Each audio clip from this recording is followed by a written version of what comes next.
কর্মরত আছি ঢাকা কলেজে সহকারী অধ্যাপক হিসেবে বাংলাদেশ। এই গ্রন্থটি আমাদের মুক্তিযুদ্ধের ইতিহাসের উপরে লেখা।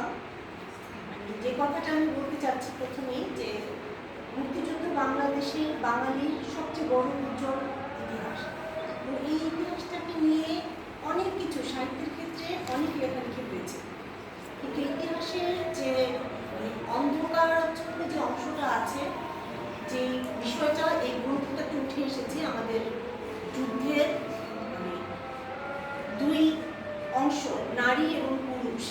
পুরুষরা সরাসরি অংশগ্রহণ করেছে অস্ত্র হাতে নানাভাবে, তো নারীরা অনিচ্ছায় বলে যুদ্ধের অংশ হয়ে গেছে, এবং সেই জায়গাটা আমরা ইতিহাসে পেয়েছি, আলোচনায় পেয়েছি, প্রবন্ধে পেয়েছি।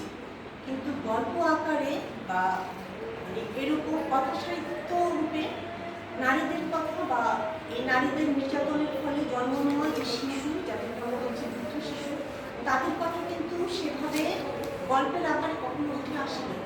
ঠিক এইভাবে একক একটা গ্রন্থের মধ্যে দিয়ে একটা পুরো যুদ্ধটা দেখা এইভাবে কিন্তু উঠে আসেনি। আর গল্প আমরা কিন্তু প্রবন্ধ অনেকেই পছন্দ করি না, আলোচনাটা পছন্দ করি না। সাহিত্য করতে আমাদের ভালো লাগে, গল্পের প্রতি আমাদের আগ্রহটা ছোটবেলা থেকে। আমরা দাদি নানির কোলে গল্প শুনে শুনে বড় হয়েছি, বড় হই, ফলে কাহিনীর প্রতি আমাদের সবারই একটা ভালো লাগা কাজ করে। কিন্তু আমরা অনেকেই আলোচনাটাকে এড়িয়ে যাওয়ার চেষ্টা করি, প্রবন্ধটাকে এড়িয়ে যাওয়ার চেষ্টা করি। ফলে সম্পাদক যে কাজটা করতে চেয়েছেন, যে মানুষের ভালো লাগার জায়গা থেকে জায়গায় যে এই অন্ধকারাচ্ছন্ন ইতিহাসের অন্ধকারাচ্ছন্ন দিকটাকে নিয়ে যেতে চেয়েছে গল্পের মধ্যে দিয়ে, যেন যারা প্রবন্ধ করতে চায় না, যারা আলোচনা করতে চায় না, তারা যেন গল্প শুনতে চায়, এবং এই গল্পের মধ্যে দিয়ে যেন সে তার ইতিহাসটা জানতে পারে, সেই জায়গায় সম্পাদক কাজ করেছে। এবং এই কারণে সম্পাদক যদিও তার ব্যক্তিগত একটা বিপর্যয়ের জন্য আজকে এখানে অনুপস্থিত, তাকে বিশেষভাবে ধন্যবাদ দিতেই হয়। তিনি প্রাপ্য, ধন্যবাদটা তার প্রাপ্য। এমন একটা সময়ে তিনি এই গ্রন্থটার উপর কাজ করেছেন যখন আমাদের মনে হয়েছে যে আমরা আসলে ৭১ থেকে অনেক দূরে সরে যাচ্ছি। শুধু আমরা না, আমাদের যে নেক্সট প্রজন্ম যারা এই দেশটাকে নিয়ে যাবে, ৭১-এর যোদ্ধারা যে স্বপ্নকে ধারণ করে যুদ্ধ করেছিল, সেই স্বপ্ন থেকে আমরা অনেক দূরে চলে যাচ্ছি, আমাদের নেক্সট প্রজন্ম চলে যাচ্ছে। সেই জায়গা থেকে সম্পাদক মনে করেছেন যে তার পূর্বপুরুষের প্রতি তার যে ঋণ, সেই ঋণটা মোচনের ক্ষেত্রে সে কী করতে পারে, সেই জায়গা থেকে তিনি এরকম একটা কাজ করেছেন খুব প্রতিকূল একটা পরিস্থিতিতে। এই জন্য সে বিশেষভাবে ধন্যবাদ প্রাপ্য। আর প্রথমে এর বিষয় এবং বিষয় সম্পর্কে তো বললামই, যে ইতিহাসের একটা অনালোকিত দিকটি তিনি গ্রন্থটার মধ্যে তুলে ধরেছেন, বীরাঙ্গনা এবং বৃদ্ধ শিশু। আর যেহেতু তার ইচ্ছা ছিল যে এই দিকটাকে সবার সামনে তুলে আনা গল্পের মধ্য দিয়ে, তো তার মতো পরিচিত কাছের মানুষদেরকে তিনি গল্পগুলো লিখিয়েছেন। ফলে গ্রন্থটি একটু ফরমাইশি গ্রন্থ, তিনি বিষয়টা সিলেক্ট করে দিয়েছেন লেখককে বা কথা সাহিত্যিককে, সেই বিষয়ের উপরে লিখতে হয়েছে। লিখতে চেয়ে হয়তো শিল্পরূপের ক্ষেত্রে বা শিল্পের দিক থেকে তাকে খুব একটা মনোযোগী হতে দেখা যায়নি। এই ৪৫টি গল্প, তার সবগুলো গল্প আমি যে আসলে শিল্পরূপের ক্ষেত্রে খুব মানসম্মত হয়েছে, এটা আমি আমার জায়গা থেকে বলতে পারি না। কিন্তু যে বিষয়টা সম্পাদক নির্ধারণ করে দিয়েছেন, প্রত্যেক লেখক সেই জায়গাটাকে টাচ করেছে কোনো না কোনোভাবে, প্রত্যেকেই সেই জায়গাটাকে টাচ করার কারণে আমি দেখেছি যে অনেকের গল্প হয়তো শৈল্পিক দিক থেকে হয়তো একটু সেই মানের হয়নি, কিন্তু কাহিনীটাকে তারা ঠিকই টাচ করেছে। আরেকটা ব্যাপার, যে এই গ্রন্থে লেখক সম্পাদক গল্পগুলোকে সূচিপত্রে নামের বর্ণ অনুক্রমে সাজিয়েছে। কিন্তু এই গল্পগুলো আমার মনে হচ্ছে গল্পগুলো করতে যে প্রতিটা গল্প, অনেক গল্প হয়তো ৭১-এর আগ থেকে শুরু করে ৭১ পরবর্তী বর্তমান সময় পর্যন্ত এসেছে, কিন্তু তিনি যদি গল্পের থিম অনুযায়ী গ্রন্থের গল্পগুলো সাজাতেন, তাহলে পুরো গ্রন্থটা একটা উপন্যাস হয়ে যেতে পারত। ছোট গল্পগুলো এমনভাবে যদি অনুযায়ী সাজানো যেত, তাহলে পুরো গ্রন্থটা ছোট গল্পের গ্রন্থটা একটা উপন্যাস হয়ে যেতে পারতো। আমরা আদির মধ্য এই ইসের মধ্যে দিয়ে।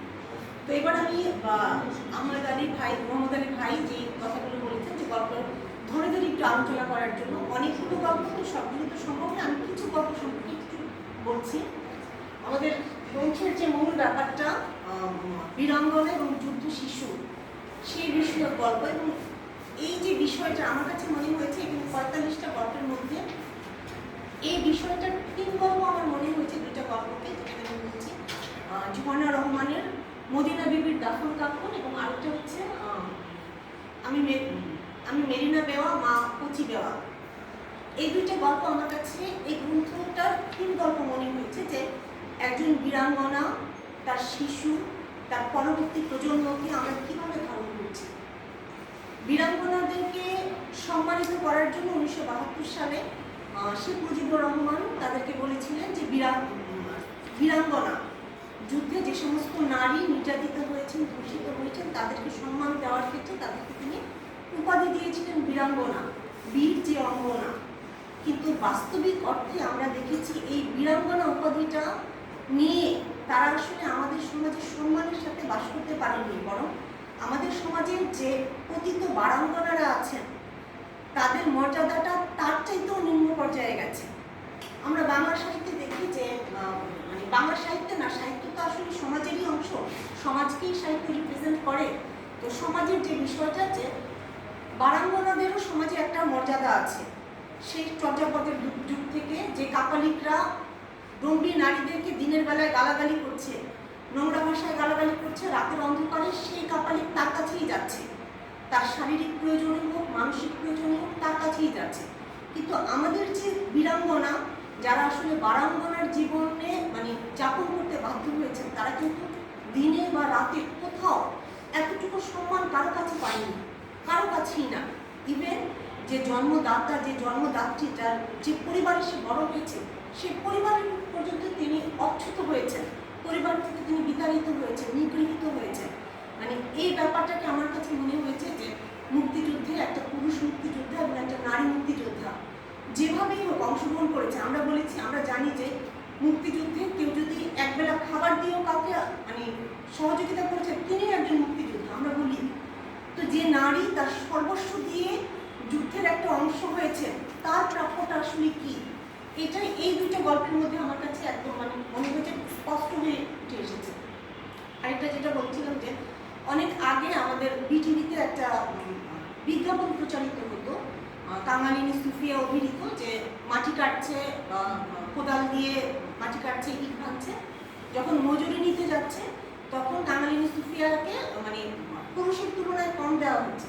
তো জিজ্ঞাসা করছে যে কি একই কাজ করলাম, তাহলে আমার মজুরি কম কেন?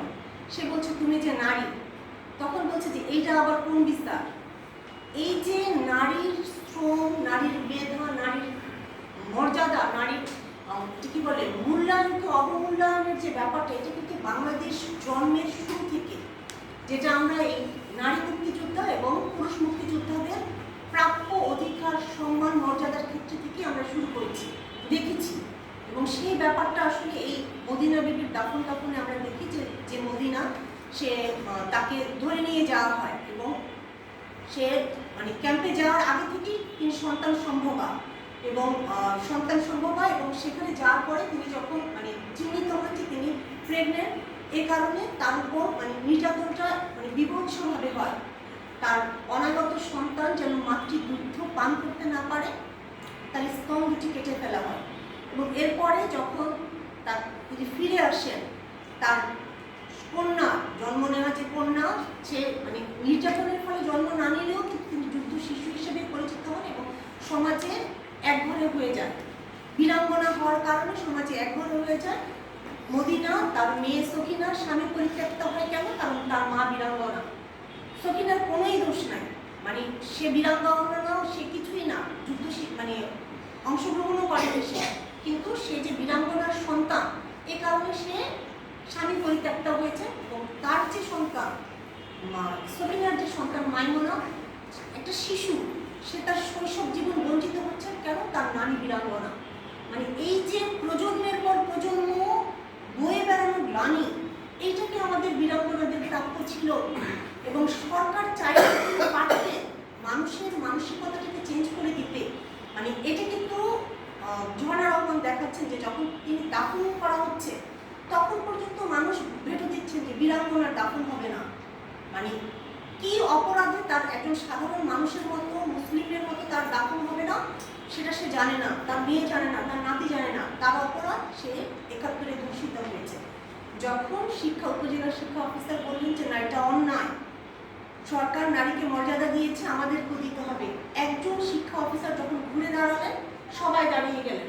যে অসম্মানটা তিনি সারা জীবন ভোগ করেছেন সেই অসম্মানের জায়গা থেকে তিনি সম্মানের জায়গায় পৌঁছে গেলেন।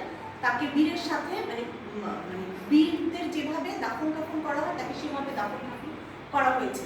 মানে আমি এই গল্পটাতে যেটা বলছি, যদি রাষ্ট্র চাইতো তাহলে একজন পুরুষ মুক্তিযোদ্ধা যেমন সামাজিক নিশ্চয়তা, আর্থিক নিরাপত্তা, রাষ্ট্রীয় সম্মান পেয়েছেন, একজন নারী মুক্তিযোদ্ধাও কিন্তু পেতে পারত। রাষ্ট্র নিজে তাকে দেয়নি। যে রাষ্ট্রের জন্য নারী তার সম্ভ্রম দিয়েছে, তার জীবন দিয়েছে, যুদ্ধ পরবর্তী তার যে সংগ্রামটা, মানে নারীর যে যুদ্ধটা সেটা আসলে যুদ্ধ পরবর্তী জীবনে শুরু হয়েছে। বেঁচে থাকার তাগিদ, তার নিজের, তার সন্তান, তার পরবর্তী প্রজন্মের জন্য যে সংগ্রামটা সে করেছে, এই সংগ্রামের পথটা মসৃণ করতে পারতেন সরকার, কিন্তু সেটা করেনি। মানে এই যে মদিনা বিবির দাফন কাফন, এখানে যেমন কি বলে যে মদিনা বিবির সংগ্রামটা দেখিয়েছে, মেরিনা বেওয়া এবং কচি বেওয়ার মধ্যে মেরিনার যে সংগ্রামটা এটা আরো ভয়াবহ। মানে যুদ্ধ শিশুর স্বীকৃতি পাওয়ার জন্য তার যে দৌড়ঝাঁপ, তার যে মানে কি বলে যে ত্যাগ, তার যে সংগ্রাম, এটাও আমাদেরকে অবাক করেছে। কেন একটা শিশু যার কোনো মানে জন্মের উপরে যার কোনো হাত নেই, যার কোনো দোষ নেই, সে সমাজে জারজ বলে চিহ্নিত হচ্ছে, সমাজের সকল শুভ কাজ থেকে সে বঞ্চিত হচ্ছে। তার মুখ দেখলে মানুষের সকালবেলা নষ্ট হচ্ছে, যে সারাদিন নষ্ট হয়ে যাচ্ছে। তার সন্তানরা একই পরিণতি ভোগ করছেন। কেন? কারণ তাদের নানি বীরাঙ্গনা ছিলেন। এই যে অপরাধ, এই অপরাধ মানে অনিচ্ছাকৃত অনাকাঙ্ক্ষিত অপরাধের ফল তারা ভোগ করেছে প্রজন্ম থেকে প্রজন্ম, এবং তাদের মনে হয়েছে, তাকে কোনো জ্ঞানী গুণী মানুষ বলেছেন যে যুদ্ধ শিশু হিসেবে স্বীকৃতি চাইতে। ওই যে একটা আশার আলো দেখানো, যে স্বীকৃতি মুক্তিযোদ্ধারা স্বীকৃতি পাচ্ছেন। মেরিনা বেওয়া, কচি বেওয়া মারা যাওয়ার কয়েক বছর আগে সে বীরাঙ্গনার স্বীকৃতি পেয়েছেন, ভাতা পেয়েছেন। তখন তার সন্তানের মনে হচ্ছে তাহলে আমি তো যুদ্ধ শিশু হিসেবে আমারও তো অংশ আছে, এই সংগ্রামে, এই স্বাধীনতায়, এই দেশে আমারও তো অংশ আছে। কেন আমি সমাজের সমস্ত শুভ কাজ থেকে বঞ্চিত হবে? আমি না থাকলে তো এই সমাজ হতো না, এই দেশ হতো না, তাহলে আমার সম্মানটা কোথায়? সেই জায়গা থেকে সে সংগ্রাম করছে। তার মানে মায়ের পূর্বের স্বামী তার বাবার নামের জায়গায় ছিল, সে নাম চেঞ্জ করে তার অজ্ঞাত লিখে সে যুদ্ধ শিশুর মর্যাদা নিয়েছে। এই যে সংগ্রাম, এই সংগ্রামে আমরা কিন্তু তার পাশে ছিলাম না, পাশে থাকিনি, কখনোই না। মানে ৭১ থেকে এই 2022, 24, 25 আমরা কেউ ছিলাম না। এটা আমাদের জন্য খুব লজ্জার একটা ব্যাপার। গল্পটা গল্প হিসেবে এবং সম্পাদকের চাহিদা হিসেবে আমার কাছে মনে হচ্ছে অসাধারণ, কিন্তু শৈল্পিক দিক থেকে আমার কাছে মনে হচ্ছে ভাষাগত একটু ত্রুটি রয়ে গেছে। গল্প কথক যখন গল্প বলছেন তার নিজের ভাষায় গল্পটা বলছেন, কিন্তু যখন গল্পের মধ্যে চরিত্র প্রবেশ করছে সেই চরিত্রের ভাষাটা চেঞ্জ হচ্ছে না। গল্প কথক বা লেখক যে ভাষায় কথা বলছেন, চরিত্র সেই একই ভাষায় কথা বলছে। যদিও আমরা দেখছি যে চরিত্র অশিক্ষিত একজন মানুষ, সে লাস্টে বলছে যদি আমার সন্তান শিক্ষিত হতো তাহলে যুদ্ধ শিশু হিসেবে আমার যে মর্যাদাটা আমি আরো 20 বছর আগে পেতাম। যদি দেশে শিক্ষিত মানুষ থাকতো তাহলে আমি আরো 50 বছর আগে আমার সম্মান পেতাম, আমার মর্যাদা পেতাম। দেশে কোনো শিক্ষিত লোক নাই, আমার সন্তানরা শিক্ষিত না, তার মানে নিজেও শিক্ষিত না, কিন্তু তার যে মুখের ভাষা মানে লেখক ব্যবহার করছে সেই ভাষাটা আসলে তার চরিত্রের উপযোগী হয়নি। এবং আরো কিছু আমার কাছে মনে হচ্ছে যে মানে শৈল্পিক দিকটা আরেকটু মানে কি বলে যে নজর দিলে হয়তো গল্পটা আরেকটু মাস্টারপিস করছে। কিন্তু আমি প্রথমেই বলে নিয়েছি যে আসলে শিল্পের ব্যাপারটা হয়তো লেখকরা সেভাবে গুরুত্ব দেয়নি। আর কিছু কথা আমি বলছি, কিছু গল্প,